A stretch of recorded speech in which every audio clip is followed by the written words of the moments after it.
Hey, and welcome to the Publish Press podcast. I'm Steve Burge, and here at Publish Press, we believe that WordPress is a world-class publishing platform. And we talk with people who are using it that way. In this episode, I talk with Colin Devroe from NerdPress and also the Hubbub social plugin. And him and his team are using WordPress for world-class travel bloggers and food bloggers. Some of these people have enormous media platforms now, all based on WordPress, and they're getting millions of visitors a month, and they have enormous social media and newsletter followings.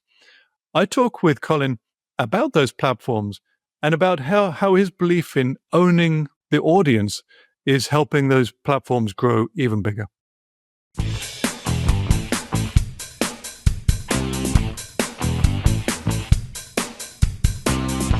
Hey, Colin, welcome to the Publish Press podcast. Thank you very much for having me. Love your show.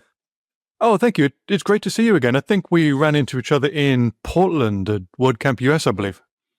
We did. It was a pivotal event for WordPress, for sure. Yes, it was. That's a good way to put it. A lot of drama around it, but it was great to have a conversation with you. I didn't know before talking with you a lot of your background, and we'll get into that in the podcast. And I realize now that you're working with NerdPress, which is a big agency slash. Well, you describe it. How exactly would NerdPress describe themselves? Well, it would be WordPress support that feels like family. We support large bloggers, large professional bloggers like food and travel blogs that have tens of millions of page views per month to keep their site up and running, backed up, secure, all while giving them the freedom to continue to do what they love the most, which is to, whether it's travel the world, make food, and tell others about it. So, nerdpress.net is where you can learn more about NerdPress. So I guess I asked before we started, whether blogger was a derogatory word, but you seem to say they have quite a bit of pride in that, perhaps because of their origins starting as a blog, but some of these companies have grown into really professional media organizations now with hundreds of thousands, millions of visitors a month. Yeah, I remember the time when blogging was a term used on the news to describe someone that was just blogging about their life, or sharing something that they're working on, like a personal crafting project or something. But now all of the news websites are blogs. So I don't think that the word blogger is derogatory anymore. I think the New York Times is a blog. I think microblogging, like on X or Threads, is a blog. And so blogging is bigger than it has ever been, even though we don't maybe think of it that way. But there are more blogs today, certainly more active blogs today than there have ever been. As the internet has grown and as usage has grown and these social tools have grown, blogging itself has grown. So the old guard maybe has moved on. Maybe the first bloggers to start it may not blog as much as they used to because they're old men like me, but and women. But the blogging in general is definitely not derogatory, and I think that it is something that many would consider. I mean, it's in my profile on my social media accounts that I'm a blogger. So what does the top level of this kind of blogging industry look like? What does a very large food or travel blog look like? Is still one person, or they build out teams and video editors? What is without naming any names necessarily, what does a super successful travel blog look like? Yeah. So from what I've seen and been able to interact with, especially when we go to these events like WordCamps or Tastemaker Conference, which is a great food blogging conference that we go to every year and support through sponsorship as well, is everything from a one person all the way up to someone that has a dedicated team for creating the content or a dedicated team to take care of the technology pieces. NerdPress usually can help them to extend their team. Then we become part of their team. Some are engaging with virtual assistants a lot to take care of some of the more blocking and tackling of creating all that content. If you could imagine, I mean, if you've ever blogged, I know you have, Steve, it is a lot of work these days to be present on all these different platforms, or to take even just one piece of content and to form it for each of those formats, right? You think of TikTok as one format, Instagram as another, Flipboard as another, et cetera, et cetera, et cetera. And so there are tools that help you to take that content and form it for all of those different platforms, but it's still quite a bit of work for the publisher. And so many of them have teams to help with that.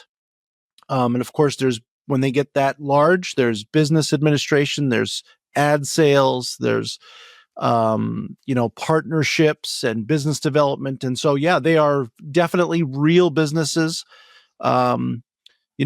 Saying that someone is a food blogger is very much a badge of honor.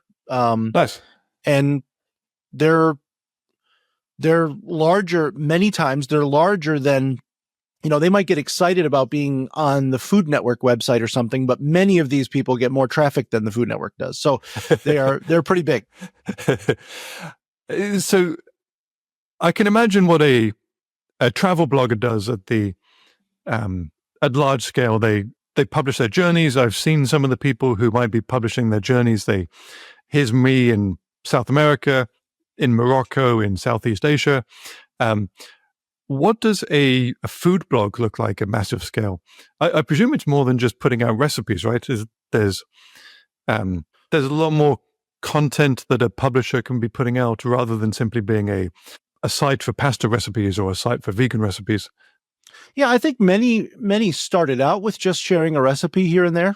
Some of them would maybe they had a real specific interest in vegan recipes, or a particular cultural, food, or an ingredient even surrounding just sourdough or something like that. And they may have started out that way, but as they grew and as the internet changed around them, with the search engines having their own rules, and with audiences moving here and there through the social web. And so they've now kind of diversified their content publishing, whether it's just recipes on their website, to many of them have their own applications. Obviously, they're on these different social media platforms, and each of those are being managed differently. Many of them publish books, podcasts, newsletters. So, yeah, they are a full breadth publishing company doing many, many different things a lot of times by the time they get as large as many of NerdPress's customers are. Oh, I was going to ask about revenue, but I guess they've come across revenue from, depending on the blog, from all sorts of different sources. They may have advertising on the podcast. They may have advertising in their newsletter. They may have YouTube channels, perhaps. Mm-hmm. Maybe events. I presume some of them have maybe membership areas to the site as well. Yeah, and partnerships, and whether that's brand advertisements, brand partnerships. You can imagine someone that has 1 million or more followers on one of these social platforms. They could advertise a particular brand of product. If they're making food, it could be from a particular brand of ingredient, like depending on what they make, it could be just a flour or anything really, or a kitchen device. It could be a mixer or this or that. They have really had to get savvy with, because these opportunities are coming at them when they reach a certain scale as well. Some of them are going out there and finding these opportunities and learning how to manage them. We talk to those too as well, and we try to actually help those with some of our experience with working with larger brands, but also what we've heard from others. But then once they get to a certain size, they're going to be approached, and they want to be able to take advantage of those opportunities. I remember maybe 10, maybe longer than 10, 15 years ago, had a friend who was developing video technology for food bloggers, and it never really took off. I think it was just too early of an idea, but he was inventing clickable videos. So his idea was people would be, this was almost like pre-YouTube before it really took off. There'd be video technology where someone would be cooking and making something in the kitchen, and then say, hey, here's my blender. Click on this blender to buy the blender. Sure. Here's the food I'm using. Click on it. It's they're probably very nicely positioned to put products in front of customers and have some nice partnerships. Yeah, and they have integrations with Instagram to do that too. If you notice, if you're on Instagram for more than a minute now, you'll see an ad a lot of times, or you'll scroll by someone wearing a particular article of clothing, and you can tap right on the clothing and buy it and stuff. So, yeah, we're definitely in I need to catch up with Instagram, I guess, and maybe tell my friend about it. Yeah, for sure. So you literally can. Is it a static ad that they have on Instagram? Or I believe you can do it with both video and a static image, and you can just tap on the product. And of course, they have to enable that, and you have to reach a certain scale to have those tools. But yeah, you can shop. I see it all the time. I follow a lot of leather making, brands on Instagram because I'm in the market right now for a new leather wallet. Mine's breaking down, even though I've had it for many, many years. And once you search that one time, you're going to get a lot of ads, of course. And most of those brands have it right there where you see the wallet and you can just tap on it and buy it right from it. It opens up a browser, but you're still right within the Instagram experience purchasing a product. Oh, you're making me feel behind the times now. So this is all done inside, and this may be completely old hat to some people listening, but you can be inside Instagram and go through an Instagram-based checkout. Yeah, the money will go through Instagram and then go to the creator. I believe that you can use. I mean, obviously, Meta has its own wallets and stuff too. I don't necessarily use those, so I don't know if they have that or not. But it certainly feels like it's just all part of one flow, even if it is working off the person's website or not. But yeah, you are maybe behind the times, because I can tell you a lot of people have a lot of Instagram packages sitting on their front door, because I think it works for sure. You can see the product right there. You don't have to go through a store and shop and add to cart and et cetera, et cetera. I mean, you just see the thing that you want and you buy it right there. And I think a lot of people do that. So if you're a travel blogger, maybe you're a biker, you have a blog about your bike adventures, you might be able to sell bike parts this way. Certainly clothes. Hey, this is the outfit I was wearing when I was on this journey. Click here to buy this particular shirt. Okay, I can see that being a pretty awesome revenue stream for some of these creators. And it kind of leads on to the next question I had for you, was about the traffic. If you're getting up to millions of views a month on your travel blog or your food blog, where's that traffic being generated from? I presume Google is still a fairly big portion of it, but is this a very social industry where a large portion of the traffic comes from social sites? I think it's probably different for every blogger. Depending on sometimes how they found their audience or where their audience first came from. When someone first gets started, it's probably the genesis of their traffic is probably pretty important. But Google is definitely still a lion's share of many people's traffic, although the world's changing. AI is taking a lot of the searches away. So some search traffic is obviously going to change. Maybe not go down, but just shift from one place to another. And so social does still play a very big part. We have many food bloggers that their recipes are shared 100,000 times on different platforms or more. And so they have large audiences that still use these other platforms. And sometimes the main way that people interact with their content is through these social platforms. So you can imagine you have a website and you're publishing recipes. but the main way that someone is consuming your content is through Flipboard in a magazine or through Pinterest on a Pinterest board. And because you've liked or repinned many of their recipes in the past, now Pinterest is, through their algorithm, showing you the new recipes that this person is publishing. So your main way of interacting with that person's content is through Pinterest. And there are hundreds of millions of Pinterest users and hundreds of millions of Flipboard users. And of course, any of the other social networks. Facebook is still a big generator of traffic as well. You keep mentioning Flipboard, and before we started recording the podcast, you mentioned it a couple of times as well. I've got a wife and 2 daughters who are very active on Pinterest. Got lots of boards, but I'm not sure any of them have ever heard of Flipboard or use it. I remember it vaguely from back in the day. What exactly is it? Why is it so strong? Why do you keep mentioning it as a big source of traffic? Well, they're friends of ours. Maybe that's one reason why. Maybe I'm a little bit biased, but and they're really big advocates for the federated web or the open web. Okay. They've been diving into that a lot. Flipboard's been around a long time. It is, and I don't speak for them, but the way I describe Flipboard to others is that it is like Pinterest, but instead of boards, you have magazines. And so people share into magazines. So you might have Steve's Tech Magazine or Steve's Publishing Magazine. And you go and you find these different pieces of information and articles and images and videos, podcast episodes, and you're sharing those into Steve's Publishing Magazine.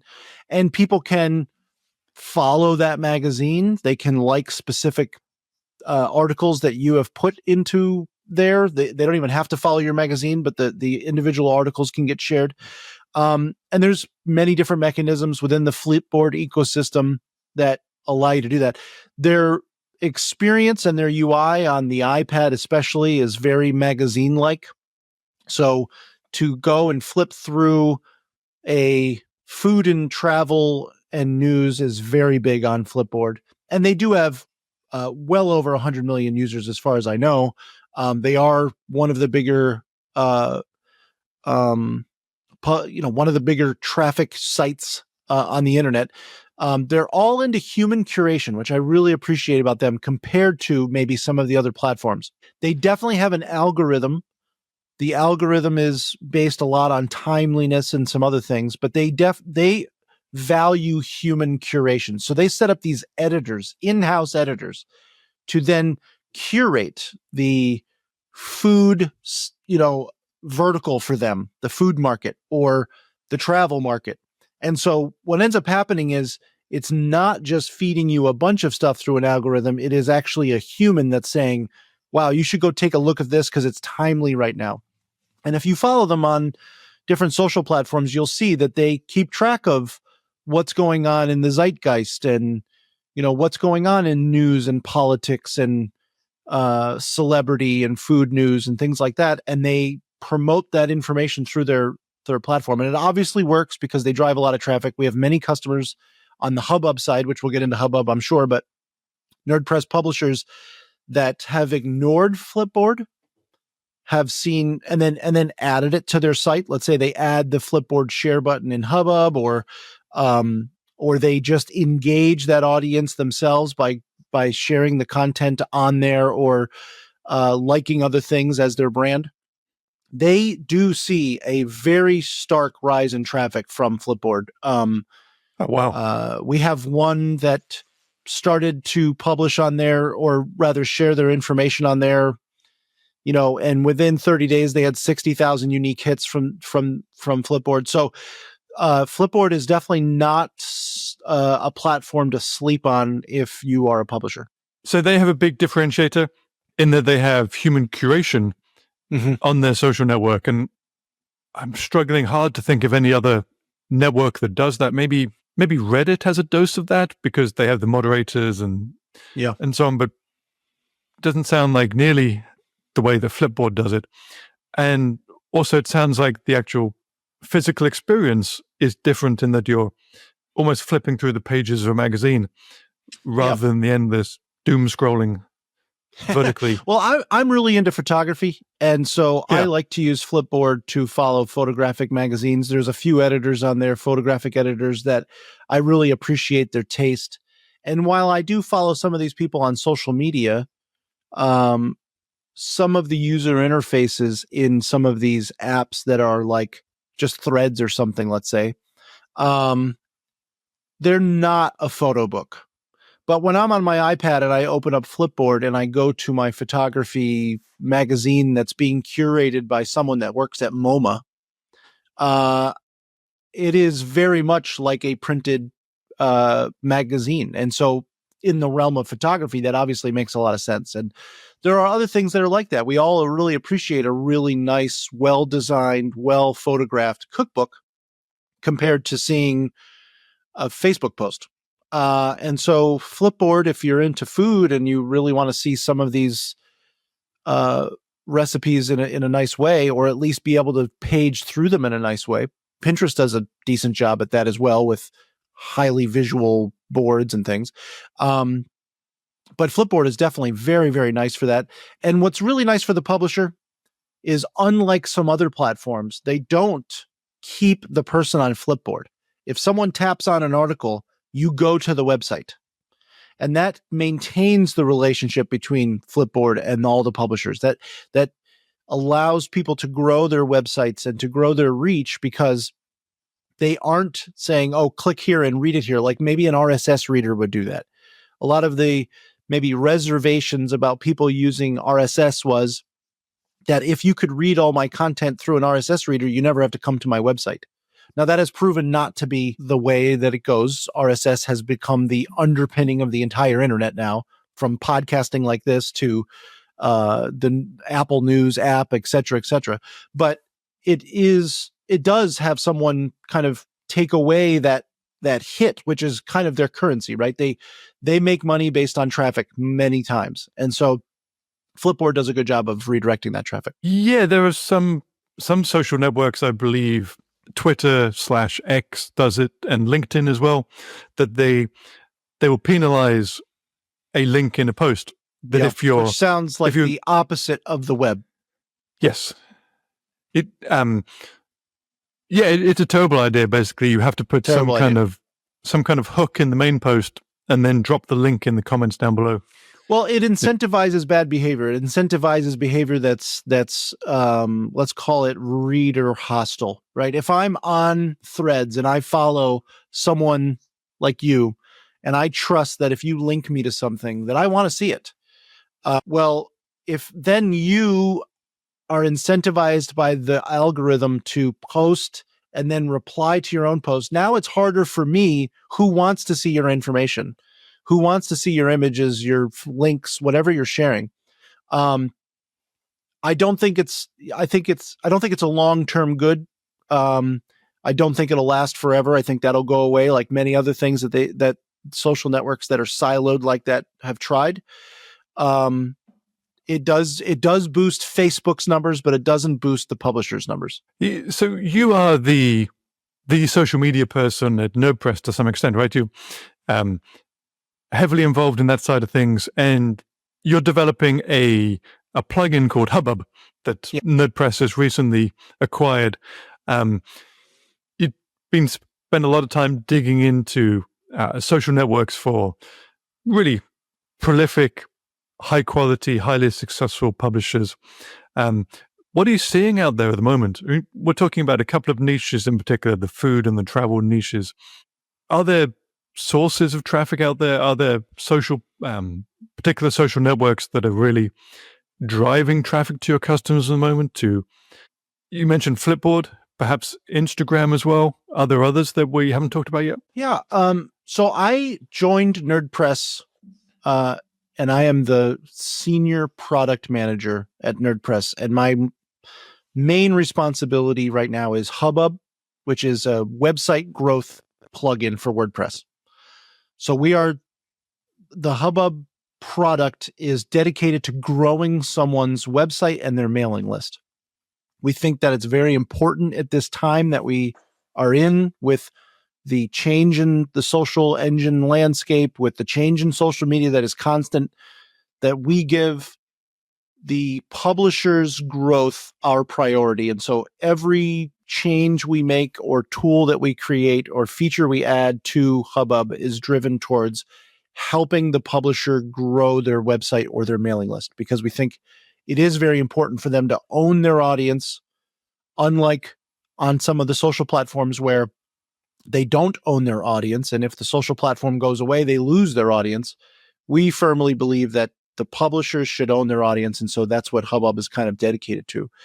And when we acquired it, it already had a great foundation of customers, a great feature set for sharing and following on social platforms. So you could add social sharing buttons to your website to share on X or share on Facebook.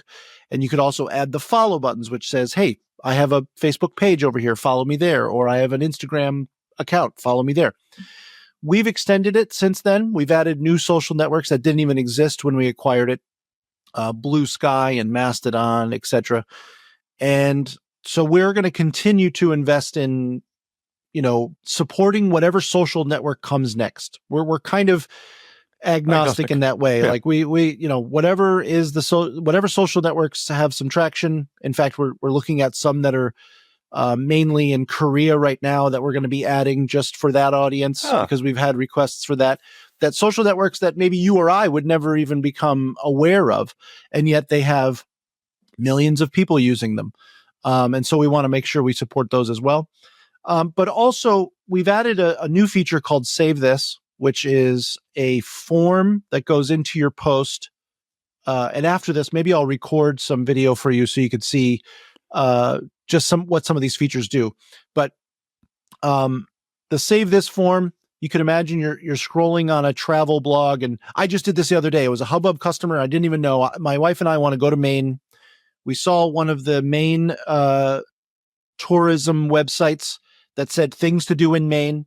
It happens to use Hubbub and our Save This feature. I typed my email address into one of the things to do. It sends it to my email, that's always an awesome feeling as a developer, right? You come across someone using your own product. In fact, I'm creating a search engine that just uses NerdPress clients, and it's really nice because if I can, we have a Flipboard magazine that's just NerdPress clients recipes. Like, so we really like to support our customers. But when I shared that to myself or saved it to myself, that one post about things to do in Maine, not only did it send it to my email address, but I was added to their mailing list. Oh, good thinking. So now the Maine Tourism Board, or whatever organization it was, is now able to grow their mailing list. And since we've launched this, I think we launched it in June, the conversion rates have been just through the roof because people are getting something as well as getting onto a mailing list. And so that feature has exploded for us. We're really, really pleased with how it's working. It's very customizable. We use it, in fact, when we go to events to give people discount codes and stuff too. So you type in your email address, you get a discount code for the product, but you're also added to our mailing list when you do it. So there is a lot of really nice uses for it, and we're going to be investing really heavily in improving that product over time. But your question was like, what is converting, or what social networks are really sending traffic to our customers? Well, you kind of answered that question by saying people need to think outside the social networks, and they need to own their audience. I mentioned Instagram and Flipboard. Are there any more examples? And it seems as if your answer was newsletters. Definitely newsletters. I think I stressed this, but we do think it's very important for our customers to own their audience. For a long time, the relationship between the audience and the publisher was very passive, very ephemeral. They come to the website one time because they did a Google search and they may never come back again, or maybe they come back again in 2 months. But to convert that into an engaged relationship, whether that's through a newsletter, through social media, through them buying your book, etc., the only way you could do that is if you have that relationship with them. And if you grew an Instagram following to 1 million followers, not only are you now subject to how you share with that million followers on Instagram, which we all know, even those of us don't have a million followers, know that if I share an image on Instagram, the likelihood of all my followers seeing it these days is near zero. Only a very small percentage of your followers will actually ever see that image in their timeline because of Meta's business decisions.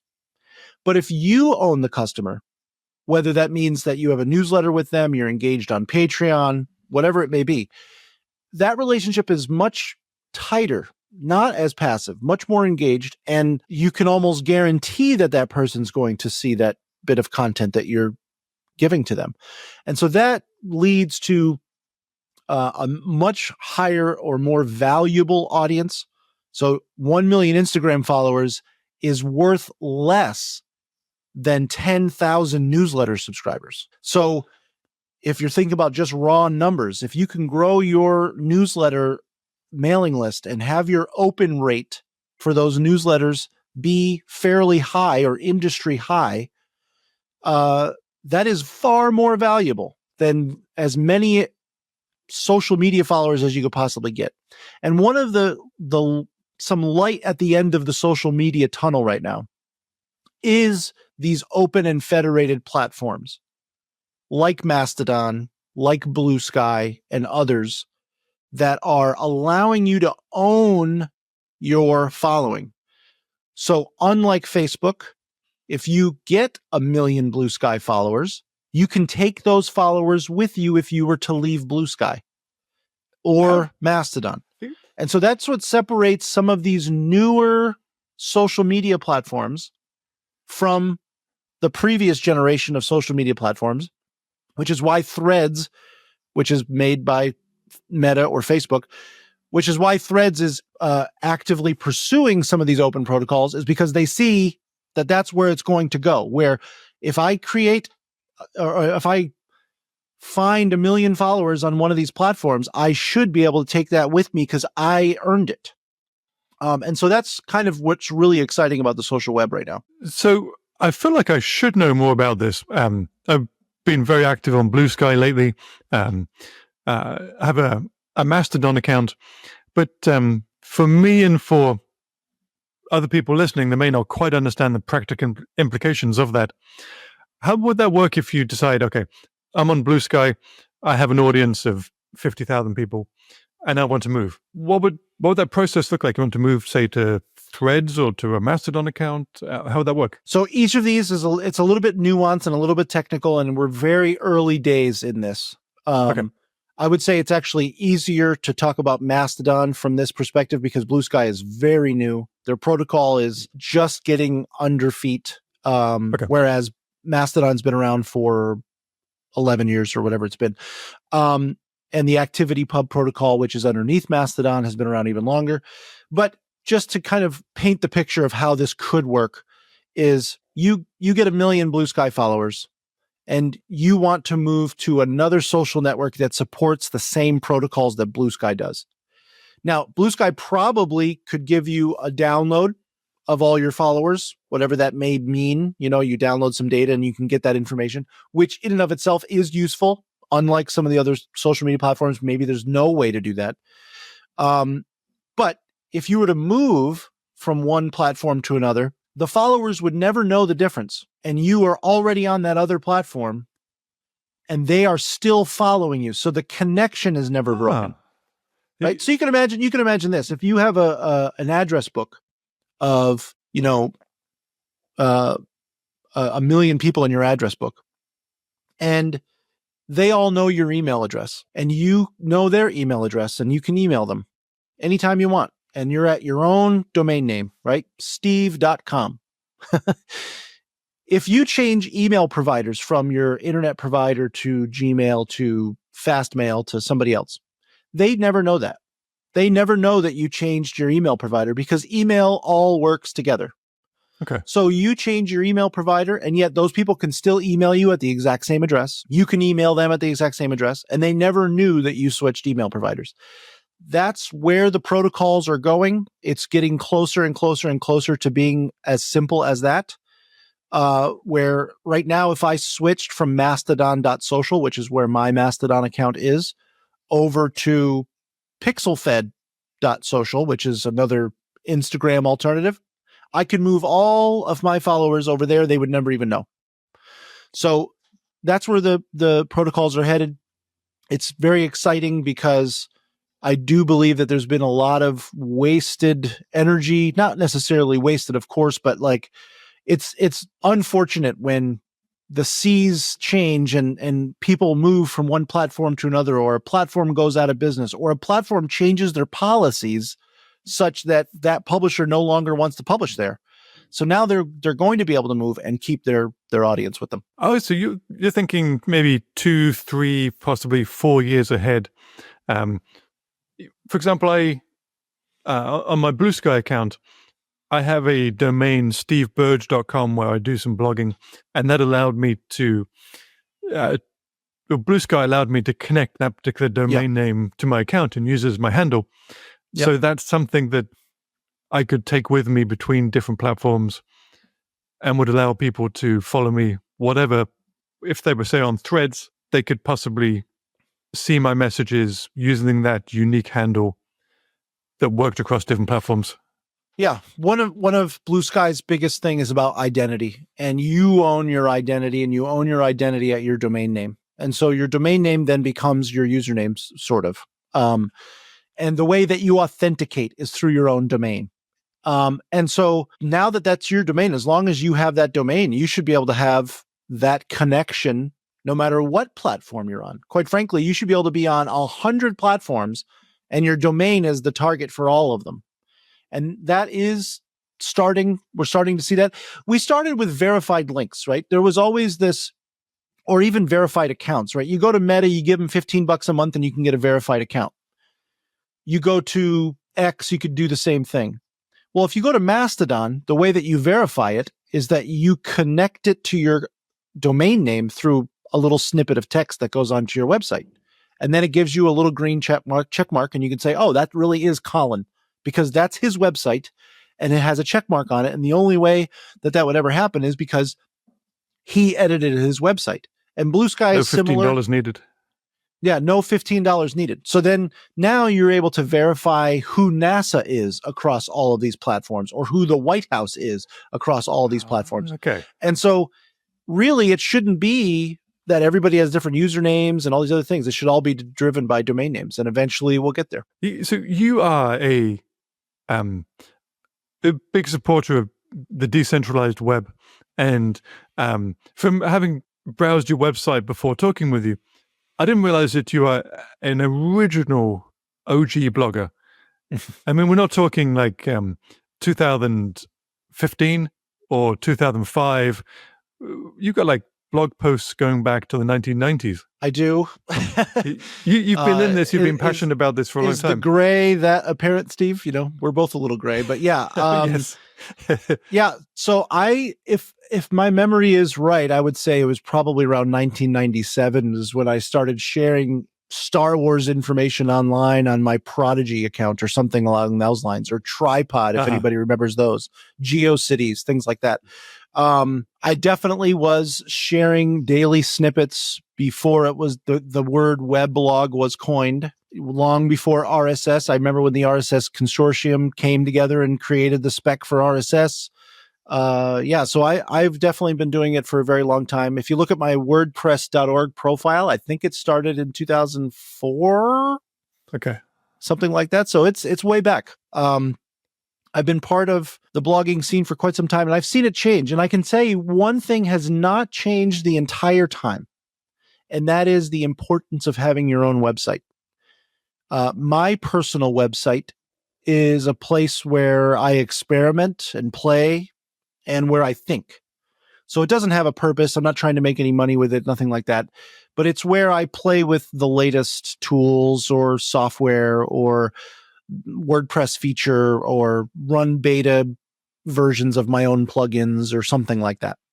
And then it's also where I formulate my own thinking. So the reason why I write on my own site is just to see what I actually think about something. I may start writing about the state of AI, And what are my thoughts on AI? Well, let me start writing about that. And by the time I get to the end or go through the editing process of, thinking about that, I may change my own mind because I really want to be able to articulate the way I think about AI right now or the state of it. And so that has helped me over my career in formulating my opinions, changing my opinions, and then, of course, reading other people's blogs, which I read many blogs every day in Net Newswire on my Mac. And I keep up to date with many blogs to hopefully craft an opinion, to change my opinion. I follow a lot of people that I disagree with, to kind of make sure I'm getting bits of information from everywhere. Well, two things strike me having learned more about you over the course of getting ready for this podcast and talking with you. One is that your blog, your site, reflects a really interesting degree of experimentation, kind of almost like an old school attitude of trying things. You got photography up there, interests, stuff about your hobbies, your thoughts, just kind of a curiosity about different things you can do online. So there's that real sense of curiosity. And then the other thing is optimism. You still seem, after 30 years of being online, quite a lot of people have got burned out, have got pessimistic. You seem optimistic that that the web, that the open source web will continue to get better over the next few years. Yeah. Well, that's nice of you to say. I'm glad that you come away from my site thinking that I'm optimistic. So that's good. I appreciate that. Yeah, because I haven't seen it go the other way, to be honest with you. Bad ideas tend to not make it too far. I mean, unfortunately, human nature, there's been a lot of bad ideas, and some of them have had some success, but they don't last very long, even though there's been detrimental results. But on the web, some of the best things, the most decentralized, the most federated things have made it the entire time, right? The web itself is decentralized and federated. It is the protocols that win out over time rather than specific implementations of them. So TCP/IP and SMTP and RSS and HTTP, these things will live forever more than likely. They may be replaced, but they will be supported for literally ever. Open source, I think, is very important part of the entire ecosystem, that there is open source software or at least open source choices. And so, yeah, I think that overall what will win, not the closed-minded or the siloed services or anything that's user hostile, I just don't think that it has a long-term life. It may seem some success. It may make someone a billionaire, but overall, I don't think that it will. 40 years from now, we won't be talking about them, or 40 years from now, they won't be a pivotal piece of the internet or something. That's an awesome thought to end with. And I got one other positive way that we can wrap this up, and that's the question we give to everyone we have on the podcast. It's a blog roll question. Yeah. We call it. If you could pick one publisher that you're really excited about at the moment, someone who's, when their newsletter arrives in your inbox or when you see their name scroll past in your RSS feed, is there a publisher that's doing really awesome work right now whose work you're excited to read? Yes. And so the internet's a big place. So, Steve, I'm sorry, I can't pick just one. So I'm going to have to pick a few. Okay. So Bartosz, and I do not know Polish enough to probably say this person's last name. Bartosz C, I'll say, but definitely, I don't know if you have show notes for your videos, but please look at this at Bartosz's site. If you've probably seen some of his work in the past, I put in our studio chat here. So if you wanted to look at it, Steve, he'll publish something just about the bicycle, but then goes deep on exactly how a bicycle works with infographics and interactive tools and widgets to play with to show, like, how does the weight of the human on top of the bike impact he has one on the moon, on gravity, et cetera, et cetera. It's super, super, super in-depth, unbelievable blog posts that I I can't even imagine how long it must have taken him to even write them, let alone create the tools to do it. Another one is Julia Evans. She covers kind of her own technology curiosities, right? If she doesn't understand something, she writes a book about it, or at least a small little PDF about it. So if she doesn't understand, let's say she doesn't really grok how Git works, right? The source control software, Git, Git.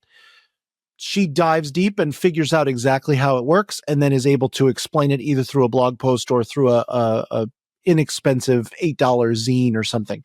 And that has really informed her content on her website, and her website's great for learning stuff like that. Molly White, many people, she has a couple different websites, but her main website is pretty inspirational. Not only is she uncovering and documenting some of the worst stuff that happens in crypto, she also does it in a cool way with her own website, where she built her own tooling to syndicate all of her content across all the platforms, and she shares what she reads, and et cetera, et cetera. And her website is really I think it's open source as well. I think she shares all of her source on GitHub for her website. So if you ever wanted to know, like, if I publish on my blog, how do I get it to Blue Sky and to Mastodon and to here and to there and everything? Her site kind of shows you ways that she does that. Simon Collison, just a really cool site where he makes his own music. He has his own art. He's a designer. It's a very personal blog, but the homepage is really cool with like a timeline of his life and stuff. And there are many personal blogs like that I follow that are just kind of inspirational. Like when you said that you looked at my website and you see that it's full of curiosity and optimism and stuff, I know my personal website is a mess because I'm a mess, maybe. I don't know, but it's in progress. You're working on it. Yeah, and it never won't be in progress. My personal website, whereas maybe someone else's they want to get to a certain state. I don't care if you go there and it's broken. It might be broken later today because I did something to it, and that's okay to me. And then the last one is Simon Willison. He has been covering AI and the LLM models better than anybody out there right now.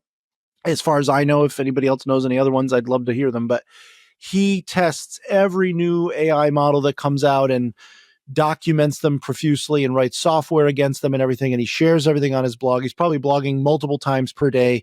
And it has been a real valuable resource to me. Well, so I guess the key takeaway I've had from talking with you is that blogging is not dead, that there are successful multimedia empires built on blogging. Those people are proud to be called bloggers. And there's a network of bloggers blogging frequently in enormous detail. And you're proud to be a part of that. Absolutely. Awesome. Well, awesome. Thank you so much, Colin. Thank you.